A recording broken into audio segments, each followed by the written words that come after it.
Assalamualaikum warahmatullahi wabarakatuh. Selamat malam teman-teman semuanya. Selamat datang dalam acara webinar Gerakan Indonesia Bangkit, UMKM Bangkit bersama Sandiaga Uno.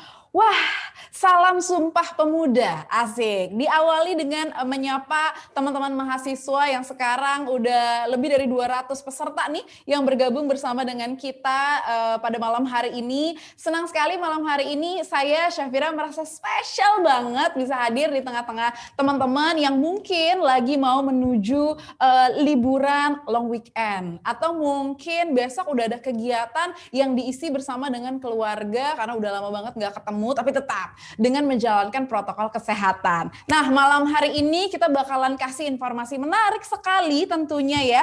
Kita bakalan belajar tentang hal penting yang harus diperhatikan nih saat membuat sebuah usaha bersama dengan Bang Sandiaga Uno dan tentunya seorang entrepreneur yang mempunyai pengaruh besar bagi perkembangan UMKM. Tapi sebelumnya ada beberapa hal yang mau saya informasikan dulu kepada teman-teman semuanya yang sedang menyaksikan acara kita pada kesempatan malam hari ini. Nah, nanti nih ya di awal kita bakalan mendengarkan paparan dari Bang Sandiaga Uno, terus juga nanti kita bakalan mendengarkan paparan dari narasumber kita malam hari ini yang pastinya bakalan menjadi insight yang luar biasa dan tentunya pas nih di momen-momen kayak sekarang.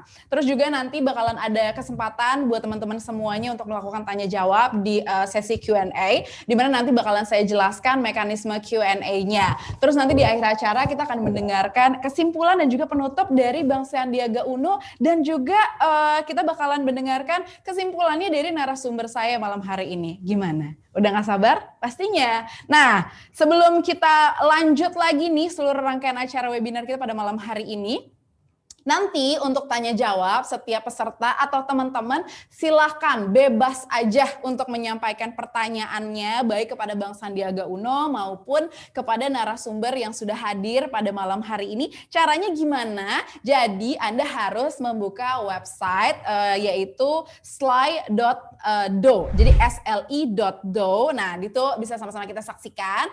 Buka dulu di browsernya, terus bisa dari handphone, laptop, dari gadget pokoknya ya. Kemudian ketik slide.do di kolom pencarian, habis itu masuk ke slide tersebut, ketik keuangan UMKM 2020 di kolom event code. Kemudian klik deh tuh ya, ada tanda panahnya nanti dan setelah itu langsung deh tuliskan pertanyaan teman-teman tuh apa. Tapi jangan lupa selain pertanyaan, tuliskan juga nama teman-teman. Seperti bisa kita lihat di layarnya masing-masing gitu ya. Itu udah ada petunjuknya secara gamblang sudah disampaikan. Jadi sekali lagi teman-teman yang seluruh peserta kita pada kesempatan malam hari ini di webinar Indonesia Bangkit, UMKM Bangkit yang mau bertanya apa aja ini adalah waktunya. Jadi jangan ragu, jangan malu-malu. Karena kan kalau kata pepatah, malu-malu itu bisa sesat di jalan, ya kan? Jadi langsung aja sampaikan pertanyaannya lewat website slide.do, ketik keuangan UMKM 2020, pertanyaannya kemudian nama. Baiklah,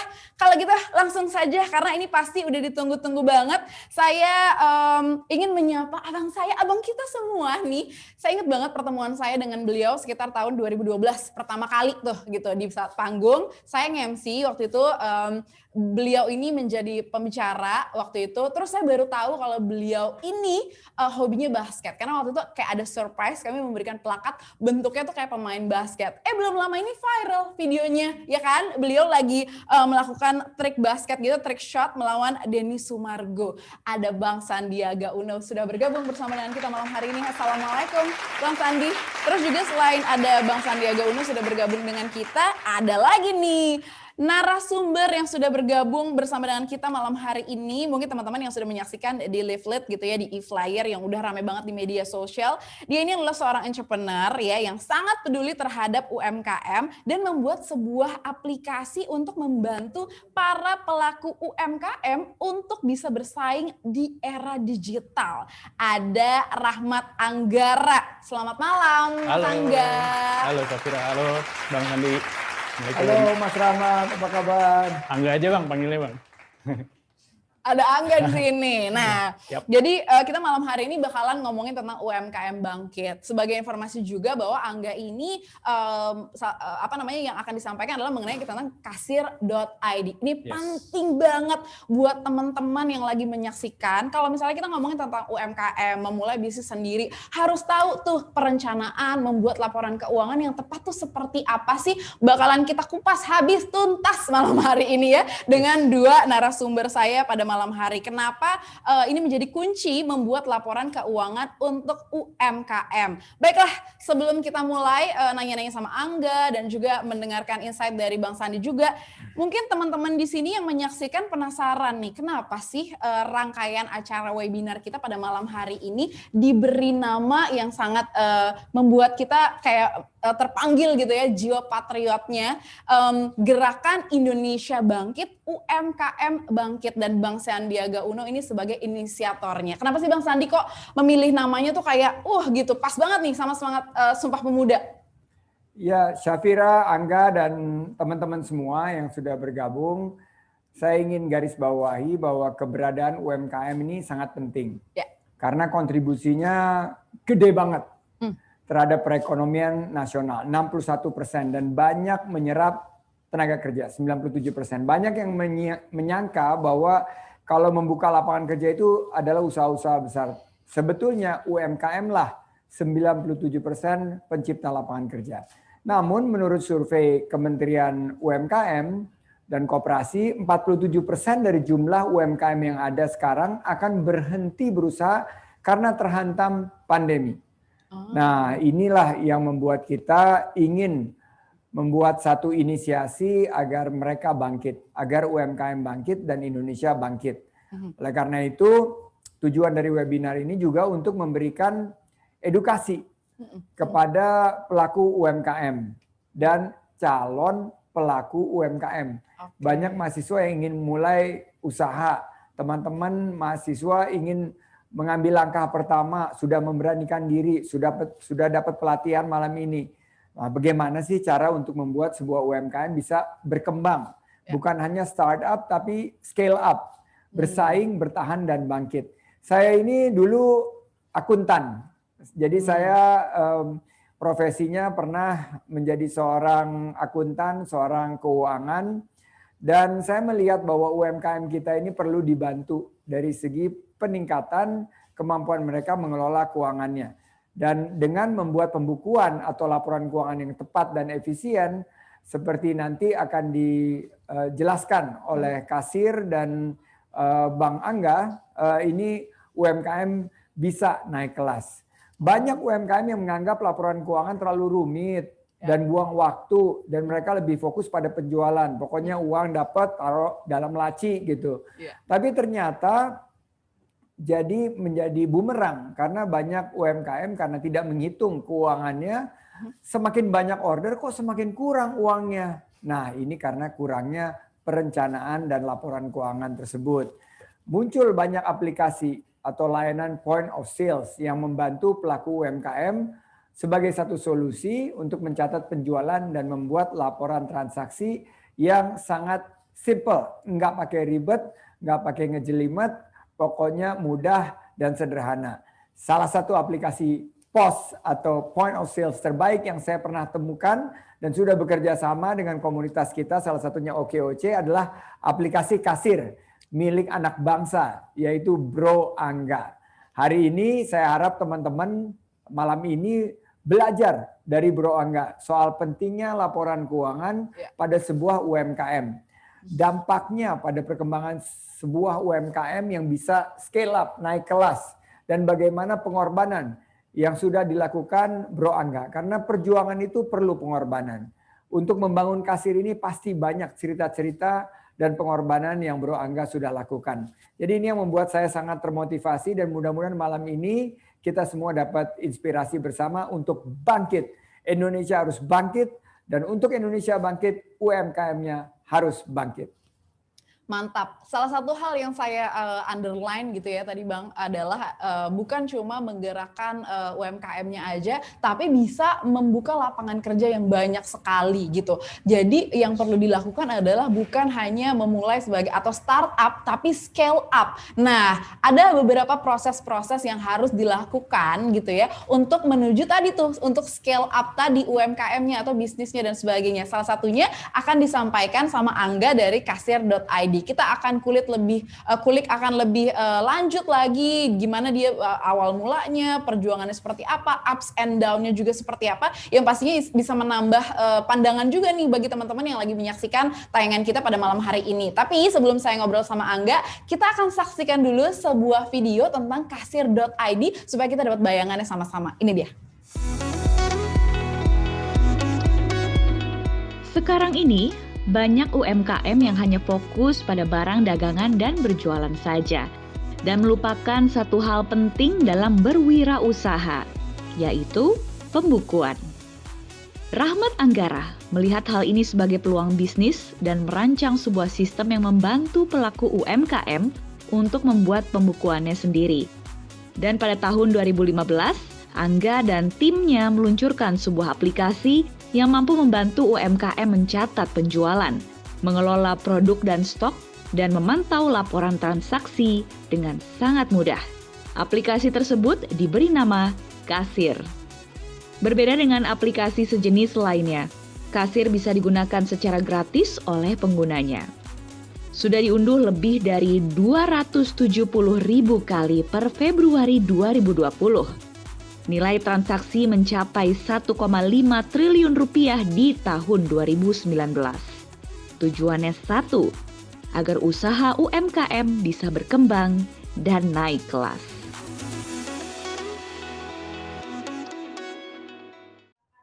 Wow, pencapaian yang luar biasa di tahun 2019 gitu ya, tahun lalu, dan tahun ini pastinya makin berkembang gitu karena UMKM-nya juga makin meningkat pesat gitu ya, dan yang pastinya semakin banyak orang yang tahu, semakin banyak yang menggunakan, sesuai nih dengan targetnya tahun ini untuk meningkatkan levelnya UMKM naik kelas juga gitu. Nah, sekarang saya mau ngobrol sama Angga. Hai Ga. Halo, Safira. Ga, Ya. sebelum bercerita banyak tentang kasir gitu, berarti kan gini, sebelum memulai untuk mulai deh nih kita bikin kasir.id gitu, itu kan sebuah noble things gitu ya yang dilakukan untuk membantu para UMKM, membantu pengelolaan keuangannya. Tapi kan ada proses untuk step out from your comfort zone gitu, dari keluar dari zona nyaman dan sebagainya. Ceritain dulu dong nggak sampai akhirnya kasir.id ini terbentuk. Oke. Thank you, Safira. Bang Sandi, mohon izin. Jadi awalnya mungkin dari tahun 2005 gitu, waktu kuliah, itu saya memulai masuk pertama kuliah, itu sudah mulai usaha kecil-kecilan. Kecil-kecilan usaha mulai dari jualan pulsa, terus pokoknya selama kuliah itu jualan aja. Jualan pulsa, jualan kue gitu, terus baju, sepatu, jilbab, dan macam-macam lah gitu.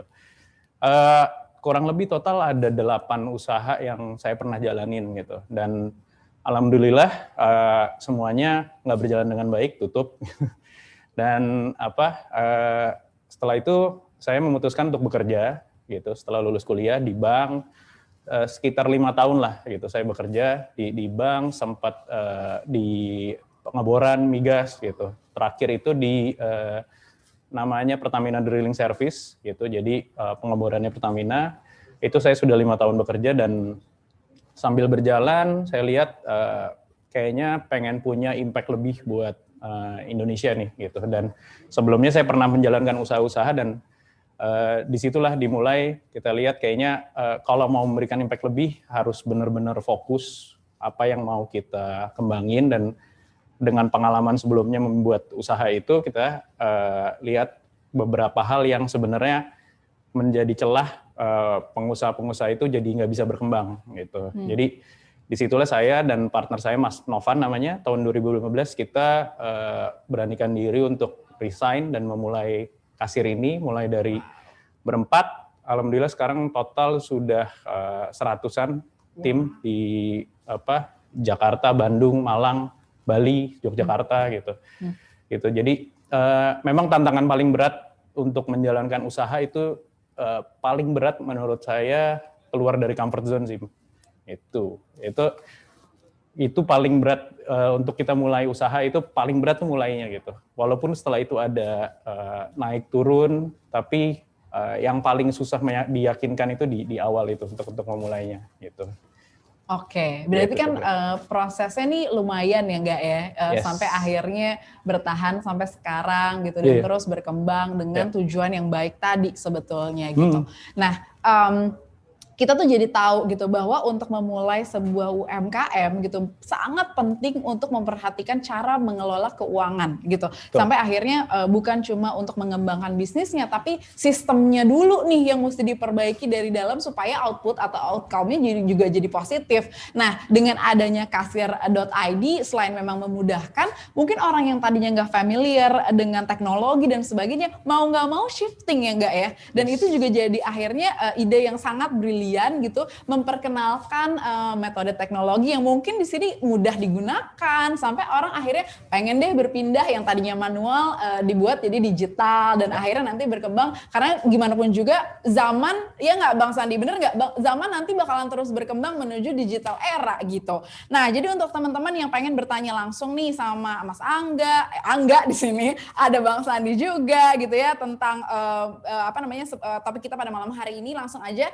menuju website slide.do. Jangan lupa pakai kode eventnya yaitu keuangan UMKM 2020. Jangan lupa tuliskan nama teman-teman dan juga pertanyaannya apa gitu, nanti langsung bakalan ditanyakan. Nah ini udah ada yang bertanya sebenarnya, tapi saya tahan dulu karena biar rame dulu nih. Nah nggak boleh dijelaskan lebih detail lagi nggak sih mungkin pemaparan ya tentang kasir.id, gimana cara orang menggunakannya gitu, lebih detail lagi supaya orang makin mengenal nih sama kasir.id. Ya, basically kasir sebenarnya sesuai namanya ya, kasir gitu, pencatatan. Nah ini kalau bisa dilihat di slide tadi Bang Sandi sudah jelaskan, mungkin ini tambahan aja. Jadi UMKM ini tulang punggungnya ekonomi Indonesia gitu. Jadi mereka itu punya kontribusi besar buat negara ini, sebesar itu gitu. Kalau dilihat GDP Indonesia 61% ya yang terbaru. Terus labor absorption itu sampai 97,3%. Jadi perusahaan-perusahaan besar lain yang mungkin kita kenal itu kontribusinya mungkin hanya sekitar 3% kalau digabung gitu. Terus jumlahnya itu yang terupdate mungkin udah sampai 61-62 juta gitu. Dan nilai transaksi yang terjadi di mereka itu sampai 90 triliun gitu. Jadi UMKM ini penting banget buat ekonomi bangsa Indonesia nih, negara ini gitu. Oke, mungkin next selanjutnya. Nah, UMKM ini mereka berdagang untuk keluarga dan lingkungannya gitu. Jadi mereka itu punya impact sosial yang cukup besar buat lingkungannya gitu. Jadi kalau dilihat sini ada ibu-ibu yang penting anak saya bisa sekolah yang baik deh gitu. Saya jualan aja gitu. Terus ada yang sudah puluhan tahun jualan di lokasi tersebut gitu. Itu benar-benar mungkin sampai generasi ke generasi, dari anaknya kecil sampai kuliah gitu. Dan yang ini cukup sering dialamin sama anak-anak kosan mungkin gitu. Jadi kalau ada warung di pinggir di rumah sebelah karena kita sudah kenal, kadang-kadang mereka ya udah bayarnya nanti aja deh habis kamu gajian deh gitu.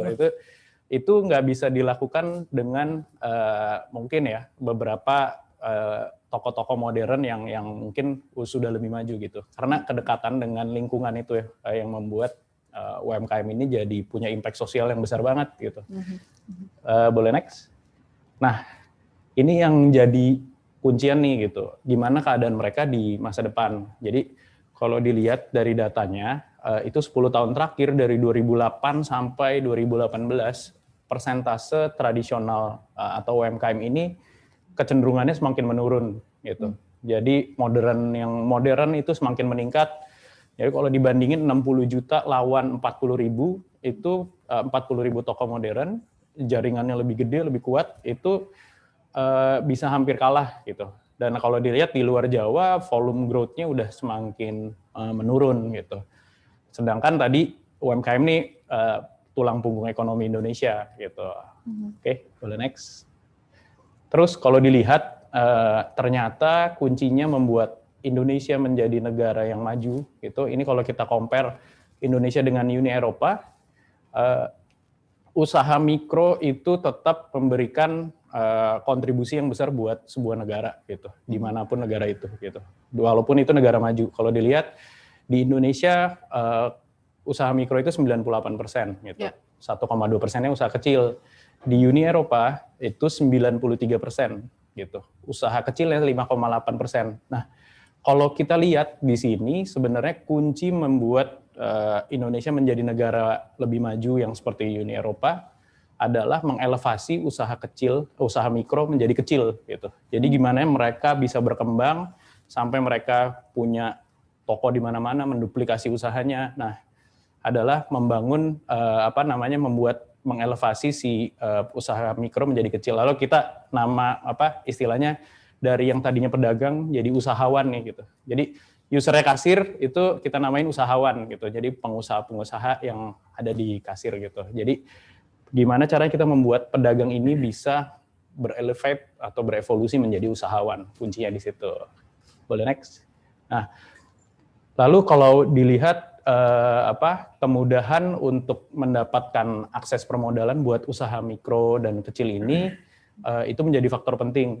Gitu. Jadi mereka itu berkembang, faktor yang paling utamanya kalau dari beberapa research memang paling besar adalah di permodalan gitu atau pembiayaan yang diberikan sama ke usahawan mikro dan kecil ini supaya mereka bisa berkembang. Next. Tapi kalau tadi dilihat kenapa toko modern bisa lebih berkembang, sedangkan UMKM kalau dilihat growth-nya semakin menurun. Nah, ternyata di toko modern itu mereka memiliki transaksi pencatatan yang lebih baik gitu. Bahkan transaksinya sudah bisa divalidasi. Gitu. Nah, ini menjadi hal penting yang membuat toko itu bisa berkembang terus gitu. Toko modern itu yang berkembang terus. Dan ini yang perlu saya garis bawahin kalau ternyata ada satu cara sederhana yang bisa membuat ekonomi Indonesia itu lebih cuan gitu. Jadi lebih cuan lah, udah tahu cuan ya? Tahu dong, keuntungan. Tahu ya, cuan. Keuntungan. Iya gitu. Nah, boleh next? Selanjutnya gitu. Nah, ternyata cara sederhana itu simpel banget, transaksi yang bisa divalidasi gitu. Ya. Jadi usaha mikro dan kecil ini umumnya mereka mencatat di kertas. Itu udah alhamdulillah banget nyatat di kertas gitu. Biasanya dibungkus rokok atau cuman di pikiran mereka doang gitu. Aduh. Bahkan transaksinya nggak bisa divalidasi kan gitu. Ya. Jadi sedangkan mereka kalau mau berkembang tadi butuh modal gitu, butuh permodalan. Nah, yang mau ngasih modal nggak punya trust karena mereka pencatatannya tidak bisa tervalidasi gitu. Ya. Jadi kalau ditanya, Pak untungnya berapa? Ya kira-kira 2 juta lah sehari gitu. Oke, buktinya mana? Ya nggak ada, udah muter duitnya, udah ini gitu. Jadi bahkan mereka itu menggunakan bank yang kita punya internal jokes di kasir. Bank terbesar itu bukan yang kita kenal kayak BCA, BRI, Mandiri, tapi Kongguan. Gitu. Karena mereka masukin duitnya di kaleng Kongguan.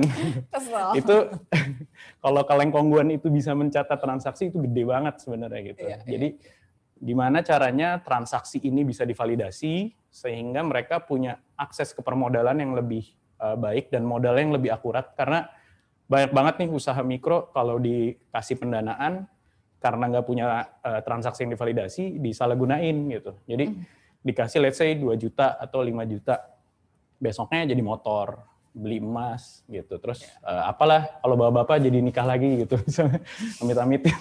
Nah itu yang ngebuat transaksi yang divalidasi itu cukup penting lah, karena kita bisa tahu permodalan ini buat mereka bisa digunakan untuk apa, sesuai atau enggak gitu, yang akhirnya membuat usaha mereka menjadi berkembang gitu. Yang balik lagi, nah ini ekosistem yang kita kasih di kasir gitu, solusi yang ekosistem yang bagaimana caranya transaksi mereka bisa tervalidasi gitu. Jadi kalau dilihat semuanya yang kasir buat bukan hanya point of sales, tapi kasir memiliki ada juga stock replenishment gitu, dan kita ada digital payment. Jadi bagaimana transaksi mereka in and out itu bisa tervalidasi, bisa dilihat, dan akhirnya kita ujungnya bisa memberikan financial service yang sesuai buat mereka gitu, yang bisa mereka kembangin gitu. Itu yang ujungnya adalah growth gitu, growth bagaimana mereka bisa berkembang, karena kita nggak bisa scale dengan hal yang kita nggak bisa measure gitu. Jadi harapannya dengan ini mereka bisa measure kondisi usaha mereka dan mereka akhirnya bisa berkembang dengan baik ya gitu. Gitu. Oke, boleh next. Nah ini kasir itu sebenarnya aplikasi untuk kemudahan dagang. Kita namainnya super tools buat UMKM. Ini jadi kita goals-nya adalah mengotomasi transaksi. Jadi pedagang-pedagang usahawan itu bisa tetap fokus jualan. Transaksinya kita bantu sedemikian rupa dengan pengembangan itu gitu. Jadi kita pengen banget usahawan ini bisa seperti menjadi Iron Man gitu kalau kata orang-orang sekarang gitu. Kata Odading ya. Kata Odading ya. Gitu. Jadi benar-benar diotomasi, mereka bisnisnya fokusnya jualan, transaksinya sudah tercatat, bisa lebih efisien, optimal karena nggak ribet lagi gitu. Transaksinya lebih praktis, mereka langsung dapat insight laporan penjualan mereka seperti apa dan pasti hemat waktu lah. Yang biasanya sore-sore harus rekap lagi stoknya gitu. Ini bisa digunain waktu yang lebih bermanfaat gitu. Oke, next. Nah ini tadi tambahan aja dari yang tadi gitu. Jadi kasir sendiri ekosistemnya itu kita juga ada akademi usahawan ini. Kita namain kelas-kelas kita namanya edukasir gitu. Jadi beredukasi bersama kasir. Terus penyediaan bahan baku kita kerjasama dengan supplier lokal yang mana mereka bisa fulfillment sendiri.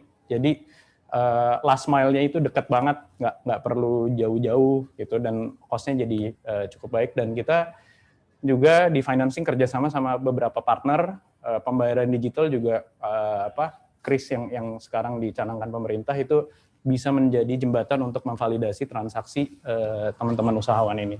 Selain itu juga ada PPOB gitu. Jadi kasirnya sendiri macam-macam ada report. Jadi mereka bisa lihat report transaksi mereka, penjualan mereka seperti apa, manajemen staff, terus outlet mereka kalau mereka punya banyak outlet dan yang pasti inventory sih, stoknya mereka bisa terpantau dengan baik. Oke, next. Nah, kita pengen supaya Indonesia jadi cuan, kita harus bikin usahawan ini jadi cuan. Gitu. Cuan itu apa aja? Canggih karena menggunakan teknologi, untung karena mereka bisa menghitung transaksi mereka, accountable karena transaksi bisa divalidasi, dan akhirnya mereka berkembang, dan jadi terakhir nasionalis gitu. Jadi mereka bisa membantu ekonomi Indonesia tetap jadi tulang punggung Indonesia gitu. Nah, misinya kasir sendiri itu menciptakan kesempatan ekonomi yang sama gitu untuk usahawan melalui teknologi gitu. Kenapa kesempatan ekonomi yang sama? Karena mereka balik lagi tadi kalau ke permodalan itu mereka punya akses yang terbatas yang beda dengan toko-toko yang atau usaha-usaha yang lebih besar gitu. Jadi kita harapannya mereka juga punya kesempatan untuk berkembang gitu, punya kesempatan ekonomi yang sama, punya akses distribusi yang sama dengan toko-toko yang besar, punya akses financing yang sama dan punya akses untuk berkembang yang sama dengan perusahaan-perusahaan yang lebih besar gitu. Oke, next. Nah, ini pertumbuhan ekosistem di Indonesia. Mungkin kalau tadi di video kan baru 2019 ya. Ini juga sebenarnya alhamdulillah kalau lebih update lagi, usahawan yang bergabung di Indonesia itu udah lebih dari 500.000 per kemarin.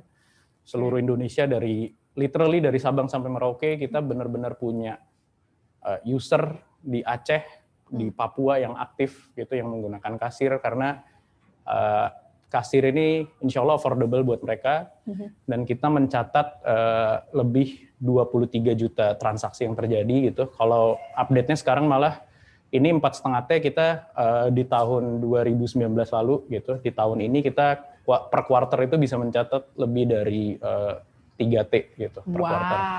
Gitu.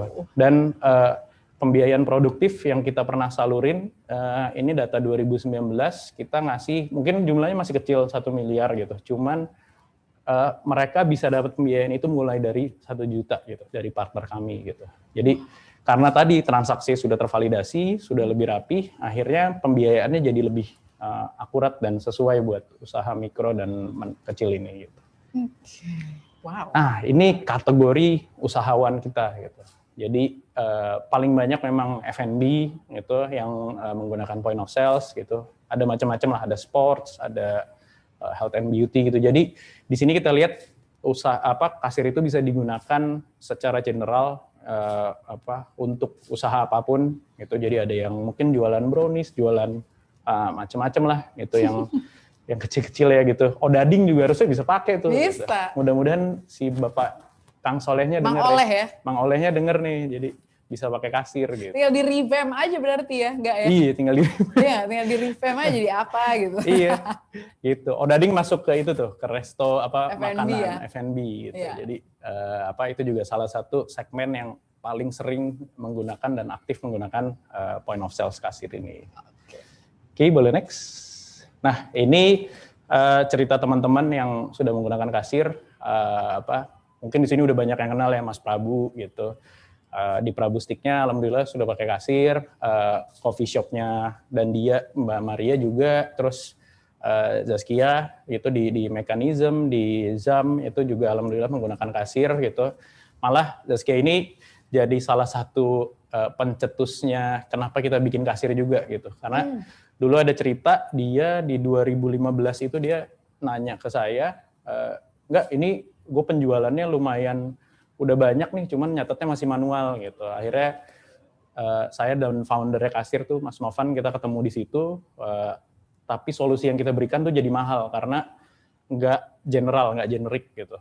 Jadi kalau kita harus bikin aplikasi custom itu totalnya bisa sampai 30 sampai 100 jutaan gitu. Akhirnya kita lihat kita bikin aplikasi kasir ini dengan biaya yang affordable buat teman-teman usahawan yang membutuhkan ini.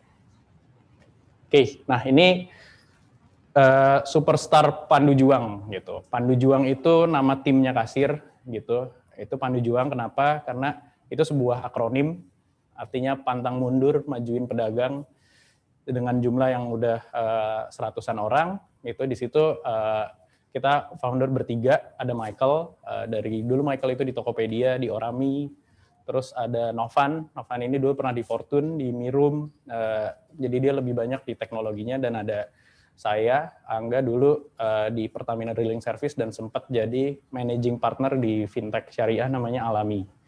Gitu, dan teman-teman kita ini alhamdulillah dari berbagai macam background yang semuanya benar-benar support pantang mundur buat majuin pedagang Indonesia ini. Gitu. Oke, next. Nah, ini harapan kita dengan bergabung di ekosistem kasir, 59-60 juta usahawan UMKM ini tetap bisa menjadi tulang punggung ekonomi Indonesia, supaya tulang punggungnya ini lebih kuat, gitu, supaya Indonesia nggak bisa digoyang lagi. Boleh next. Dan menjadi tulang punggung yang penting banget karena menopang 60% GDP Indonesia dan penyerapan tenaga kerja di Indonesia untuk bangsa ini. Jadi harapannya Indonesia bisa cuan. Boleh next lagi. Oke, ini slide terakhir. Kita berharap kasir itu bisa membuat UMKM juga lebih bangkit, tetap menjadi tulang punggung Indonesia dan berkembang terus. Ikan hiu makan tomat, ikan hiu makan tomat. Terus jangan lupa UMKM bangkit yuk. Ini belum kiamat. Oh, thank you. Ikan hiu makan tomat, jangan lupa apa tadi UMKM belum UMKM kiamat. Bangkit yuk. Oh, UMKM belum kiamat. Itu bangkit baru kepikiran yuk, nih, sorry. Belum kiamat. Oh, oke. Iya. Okay. Luar biasa nih Angga ya. Saya penjelasannya tentang kasir.id juga emang komprehensif banget gitu ya, mulai dari latar belakangnya dan semuanya, bahkan perkembangannya juga udah dijelasin secara detail. Kita tuh kayak dapat insight lebih yakin lagi bahwa memang penting sekali dalam upaya pengelolaan keuangan. Nanti setelah ini saya akan bertanya sama Bang Sandi. Tapi sebelumnya saya mau mengingatkan kembali buat seluruh peserta acara kita pada malam hari ini, jangan lupa kalau teman-teman punya pertanyaan, masuk aja ke websitenya slide.do. Jangan lupa menggunakan kode eventnya itu keuangan UMKM 2020. Nanti tuliskan pertanyaannya dan jangan lupa namanya. Abis ini saya bakalan kembali. Untuk itu tetap ya di sini di acara ini pada malam hari ini bersama dengan saya Bang Sandiaga Uno, Mas Angga di webinar Gerakan Indonesia Bangkit, UMKM Bangkit. Jangan kemana-mana.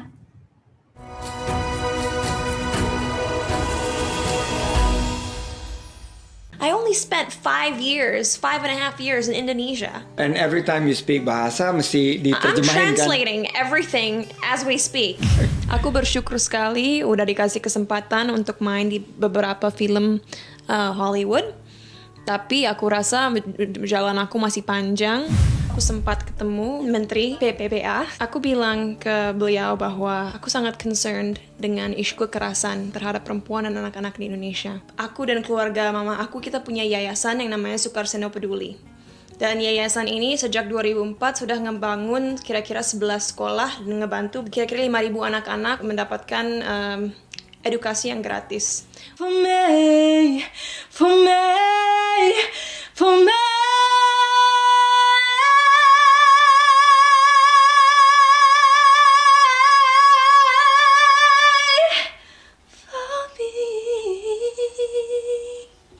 Aku masih bingung sama pendapat yang mengatakan bahwa juara 1 akan dapat kutukan. Tapi maksudnya gini, aku percaya bahwa Tuhan udah kasih aku jalan, kasih aku rezeki. Tidak mungkin Tuhan mengutuk orang-orang yang berprestasi apalagi berjuang. It's a real thing sekarang kalau orang tuh ngelihat followers lo tuh adalah suatu di sosial yang kayak lu butuhin gitu loh. Walaupun sebenarnya itu nggak baik gitu kalau misalnya kita ngelihat orang value-nya dari followers.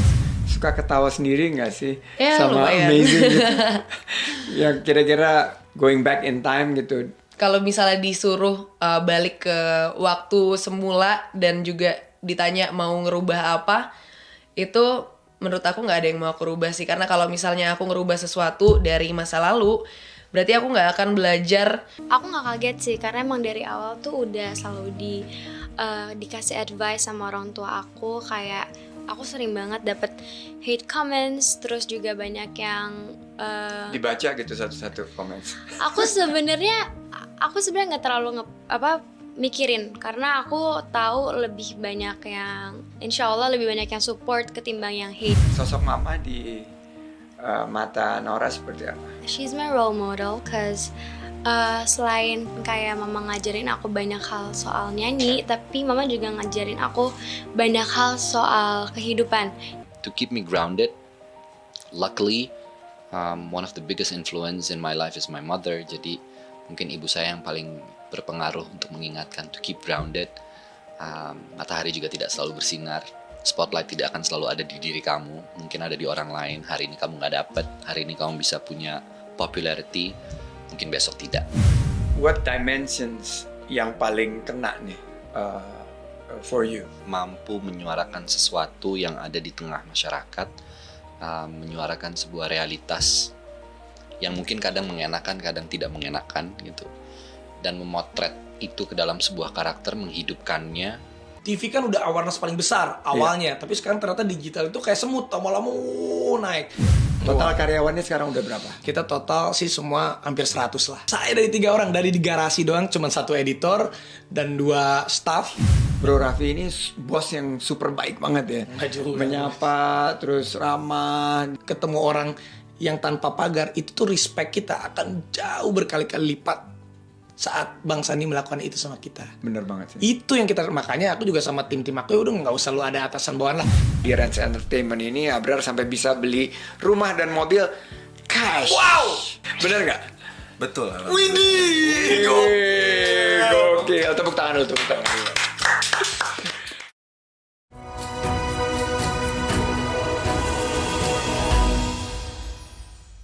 Kembali lagi di webinar Gerakan Indonesia Bangkit, UMKM Bangkit bersama Sandiaga Uno dan juga ada Angga dari kasir.id. Dan juga teman-teman semua para mahasiswa yang udah menyaksikan nih dari awal juga. Nah, tadi Angga udah banyak sekali memberikan informasinya mengenai kasir.id, latar belakangnya, sampai banyak banget orang yang akhirnya mendapatkan manfaat nih dari keberadaannya kasir.id. Nah, ini tuh jadi kayak bikin saya penasaran. Sebenarnya kalau ngomongin tentang membuat laporan keuangan gitu ya, secara personal saya juga kayak, aduh iya juga ya, tadi Angga sempat nyebutnya ada bank yang ternyata lebih besar gitu, sebuah kaleng gitu. Dan ini tuh kan kebiasaan-kebiasaan yang masih banyak juga orang sulit meninggalkan ya enggak gitu, dari yang manual menuju digital. Nah kalau menurut Bang Sandi nih, saya penasaran banget. dari apa yang udah disampaikan sama Angga tadi, berarti kan ada tantangan nih Bang di sini untuk mengubah kebiasaan yang tadinya manual, terus sekarang digital gitu, dalam upaya membuat laporan keuangan. Nah, apa sih Bang yang menurut Bang Sandi mungkin yang lebih udah duluan terjun ke industri accounting dan sebagainya, tantangan ini gimana sih cara menjawabnya nih gitu? Pertama-tama di sini kita bisa dengerin langsung. Ternyata kaleng kongguan itu bukan hanya isi rengginang yang suka nipu kita, tapi ternyata juga jadi tempat buat mengisi uang. Nah, ini yang harus ada perubahan secara mendasar. Jadi saya apresiasi sekali Bro Angga dengan kasirnya membuat satu terobosan ya. Kalau kita melihat bahwa tantangan scale up kan itu selalu ada 3. Akses terhadap pasar, akses terhadap knowledge, dan akses terhadap capital. Capital itu banyaknya ya permodalan. Nah, saya dulu pernah juga di industri keuangan, selalu masalahnya itu lagi gitu loh. Setiap kali saya nemuin pengusaha yang sukses, pembukuannya biasanya itu ya karena dia fokusnya mungkin di jualan, fokusnya di produksi, fokusnya mungkin di bidang marketing, dia nggak ngurusin keuangannya dengan baik. Nah, sekarang dengan adanya pendekatan teknologi, ini yang luar biasa nih.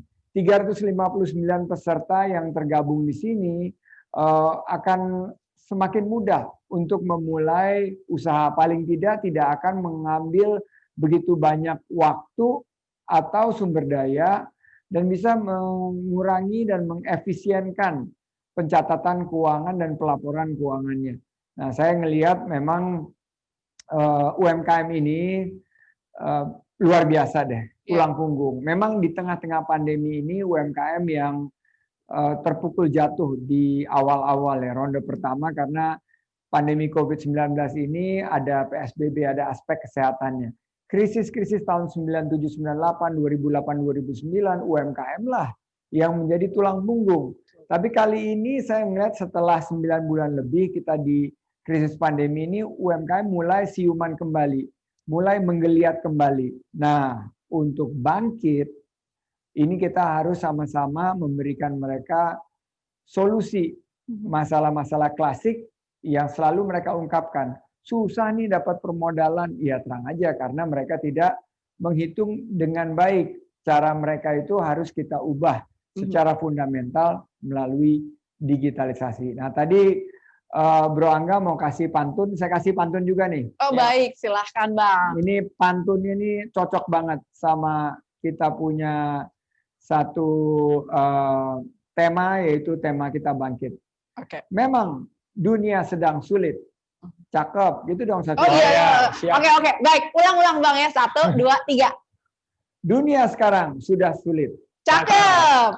Ekonomi seakan terjepit. Cakep. Tapi Nggak kita cakep, semua ya. harus bangkit. Bersama kasir, yes we can do it. Aduh. Cocok nggak? Cocok nggak? Cocok dong. Siji Rolo Telu, Bro Angga, we love you. Aduh. Bales, Angga bales. Oke. Gue nggak berbakat di situ kayaknya.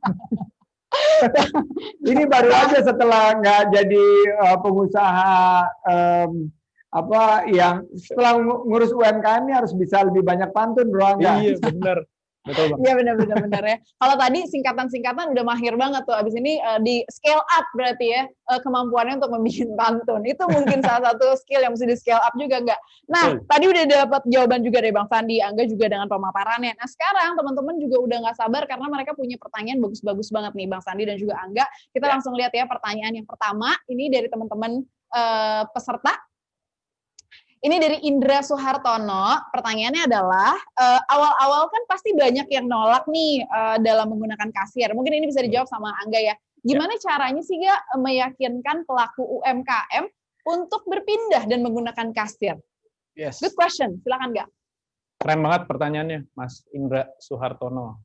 Gitu. Jadi tantangan paling besar di teknologi dan di teman-teman seperti kita itu emang pasti di edukasi. Gitu. Jadi edukasi ini jadi challenge yang paling besar buat kita supaya adopsi teknologi kita bisa berjalan dengan baik. Gitu. Nah, udah pasti banyak banget penolakan gitu. Kita awal kasir dibuat, kita coba door to door, itu mostly penolakan gitu. Karena mereka lagi santai-santai, terus tiba-tiba, Pak pakai ini Pak, buat catatnya lebih baik gitu.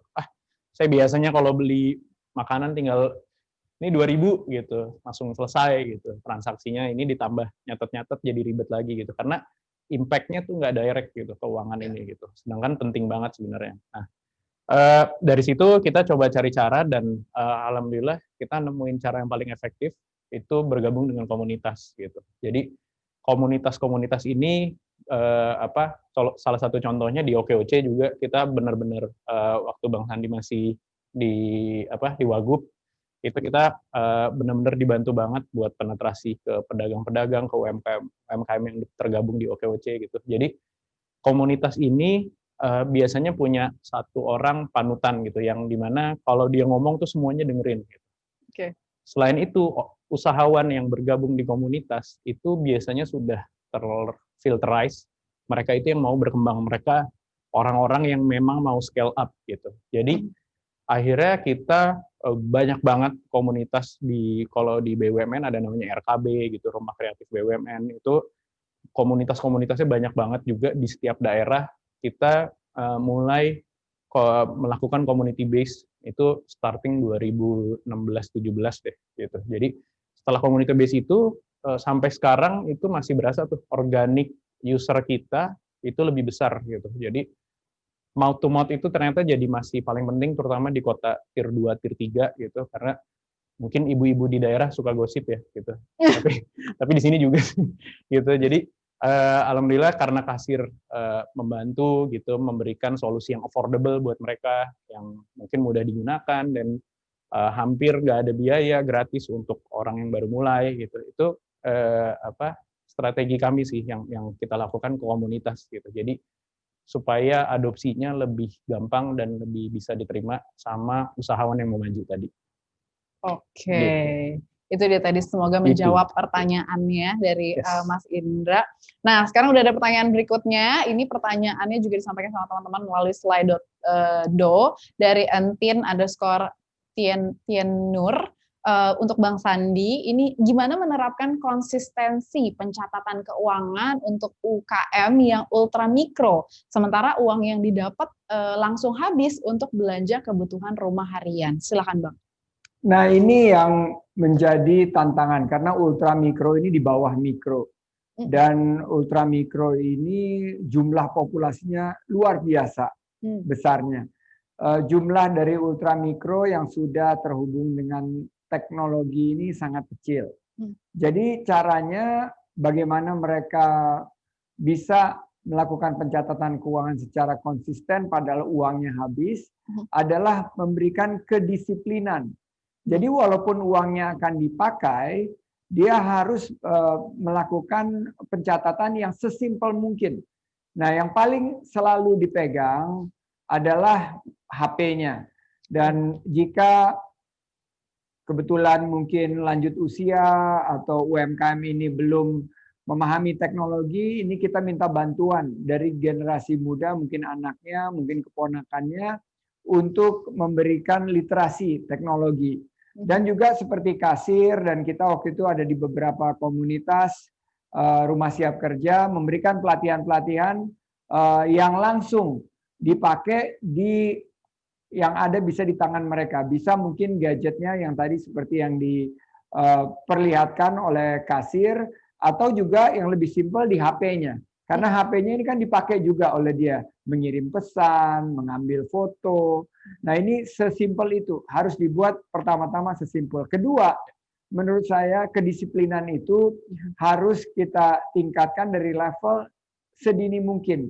Jadi kalau kita lihat milenial nih, sudah ada 359 peserta. Kita tugasin aja bagaimana 64 juta usaha mikro kecil menengah ini diberi target dalam konsep kolaborasi yang kita sebut sebagai public-private people partnership untuk memberikan akses mereka terhadap digitalisasi, terutama pencatatan keuangan. Saya ini mantan akuntan, jadi saya tahu memang banyak yang ribet, ngerasain, aduh susah banget deh, udah ambil cashnya taruh di laci, dibelanjain.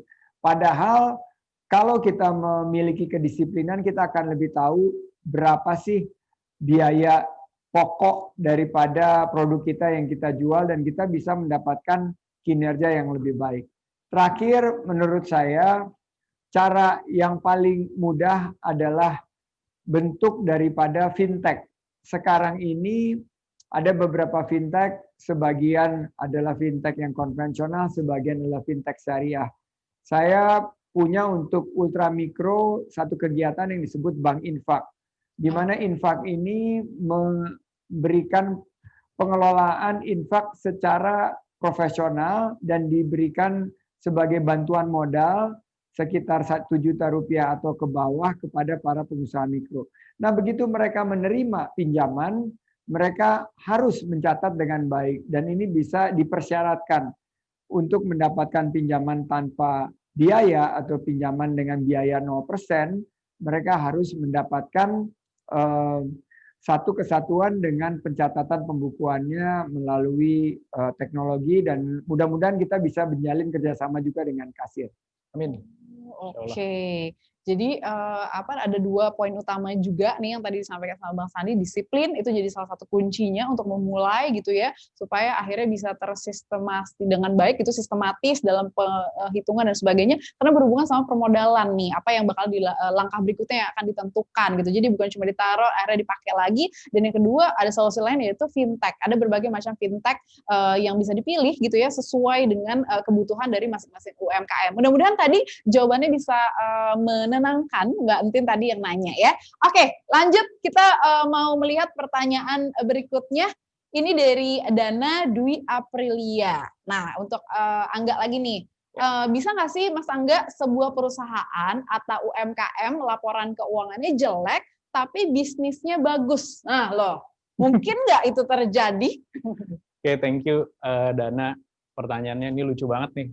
Agak ini ya, jadi bertolak belakang sama yang kita bahas. Iya. Gitu. Jadi emang ada aja gitu.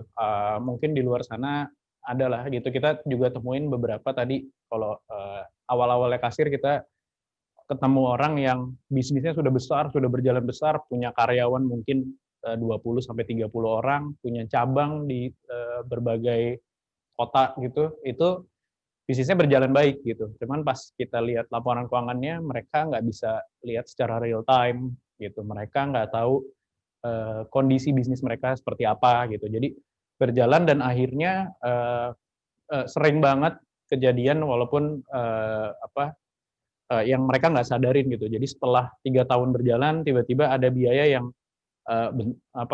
fraud yang cukup besar gitu. Terus ada biaya yang nggak diduga-duga sama mereka ternyata jadi besar banget gitu, dan mereka kadang-kadang nggak tahu kalau mereka ini sebenarnya rugi selama 3 tahun ini gitu, dan ditutupin terus. Itu sering banget terjadi, nggak di perusahaan kecil doang, perusahaan besar juga gitu. Jadi kalau aku boleh simpulin sih sebenarnya intinya semua bisnis itu punya matriks gitu. Semua perusahaan yang kecil yang besar itu punya matriks yang bisa membuat mereka berkembang, yang mereka bisa alert kalau ini turun gitu. Jadi kalau mungkin kalau Bang Sandi tahu apa, kalau di rasio keuangan kalau di perusahaan besar itu mungkin bisa menjadi salah satu matriksnya gitu. Nah, matriks itu kalau pemilik perusahaan atau manajer perusahaan yang mereka nggak tahu matriks itu kondisinya seperti apa, itu berbahaya banget sih gitu.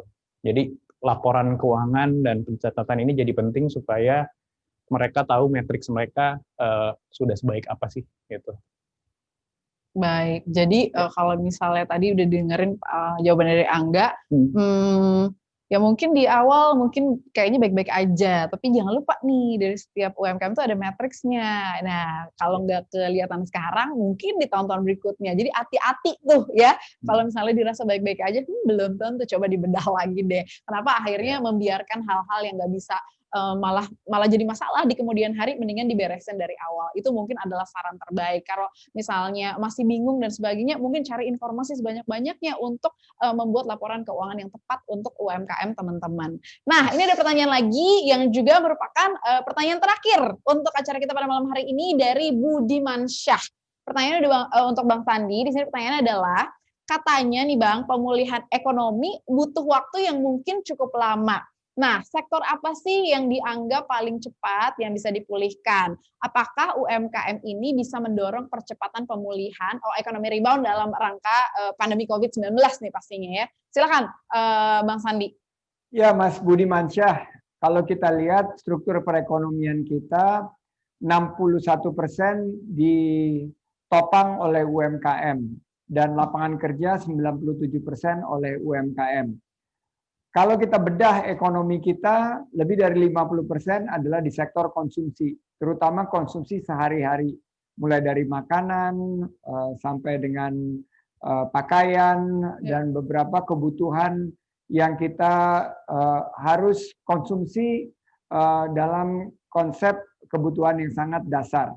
Nah, kalau kita lihat, karena sekarang kita ada di tengah-tengah pandemi, kita lagi mencoba melandaikan kurva, teman-teman para tenaga kesehatan, tim medis lagi berjuang di garda depan. Nah, kita harus hormati data di mana kita fokuskan agar pandemi ini bisa kita atasi dan di waktu yang sama kita pulihkan melalui strategi-strategi yang berdampak terhadap pemulihan penciptaan lapangan kerja. Siapa? Ya UMKM. Pemulihan konsumsi. Siapa? Yaitu UMKM lagi.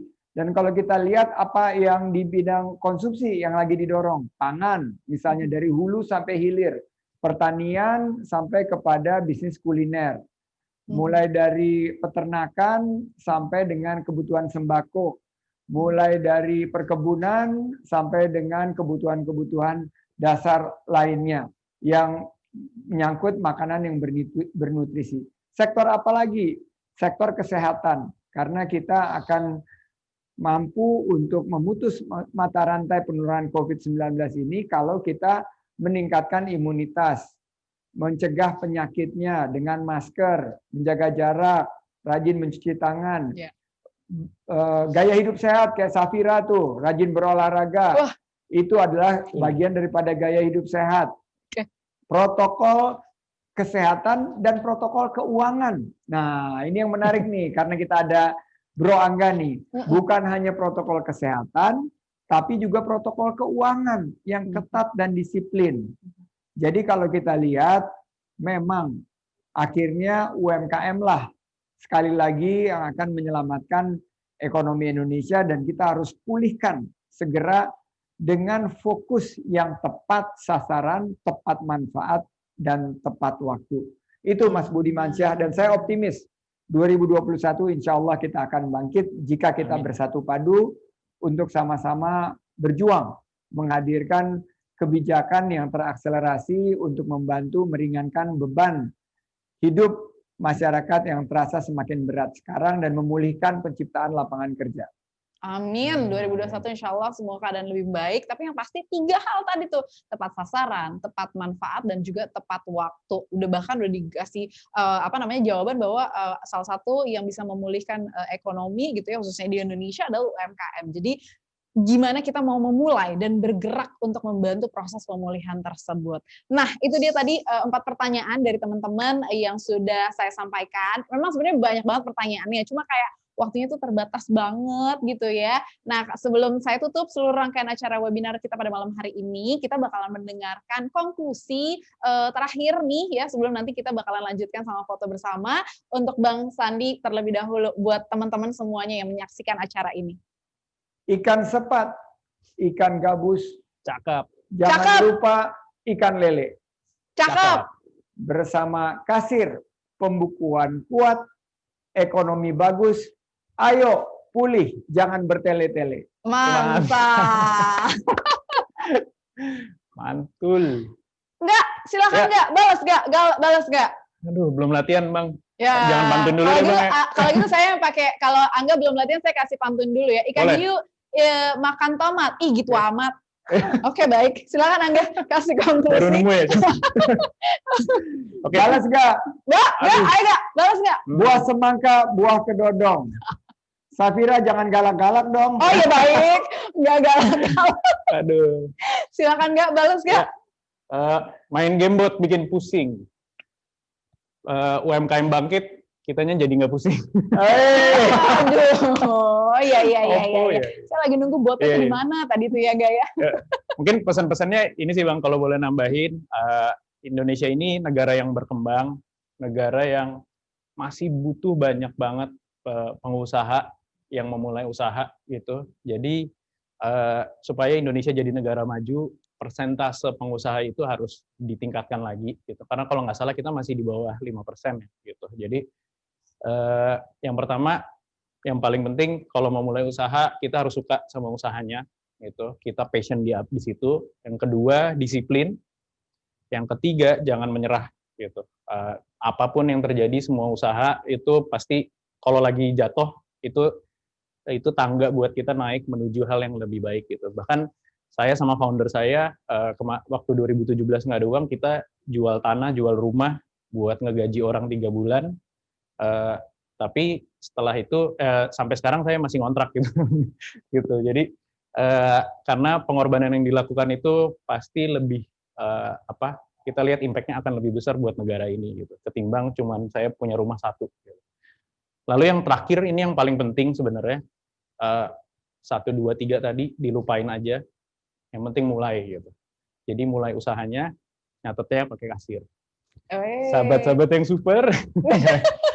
gitu. Oke, dimulai usahanya, catat keuangannya pakai kasir.id. Terima kasih Bang Sandi, terima kasih banyak. Angga juga terima kasih banyak.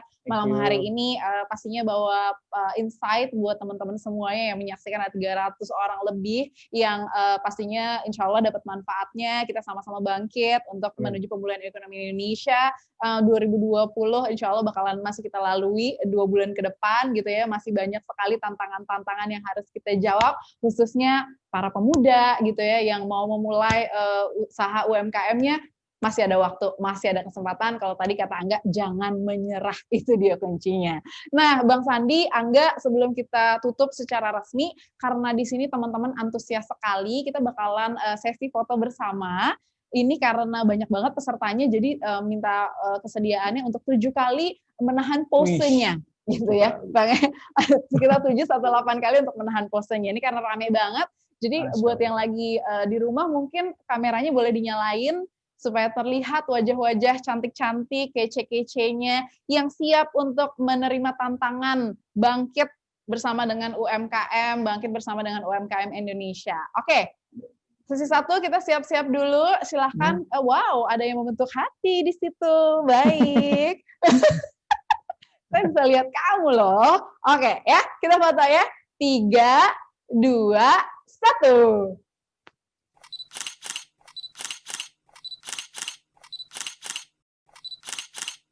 Terima kasih sekali lagi buat Bang Sandi, buat Angga, terima kasih banyak untuk pemaparannya hari ini atau malam hari ini. Ini adalah hari yang spesial, di Hari Sumpah Pemuda. Kita juga terhubung bersama dengan teman-teman mahasiswa, dan juga saya ingin mengucapkan terima kasih selain kepada seluruh peserta yang sudah bergabung bersama dengan acara kita malam hari ini, juga kepada kami, Koalisi Aktivis Mahasiswa Indonesia, yang mendukung terselenggaranya webinar pada malam hari ini. Dan nanti ini buat teman-teman yang sudah mengikuti seluruh rangkaian acara akan mendapatkan e-certificate yang akan dikirim lewat email. Terima kasih sekali lagi, mudah-mudahan kita bisa berjumpa dalam situasi yang lebih baik lagi. Saya Syafira, wassalamualaikum warahmatullahi wabarakatuh. Waalaikumsalam warahmatullahi wabarakatuh.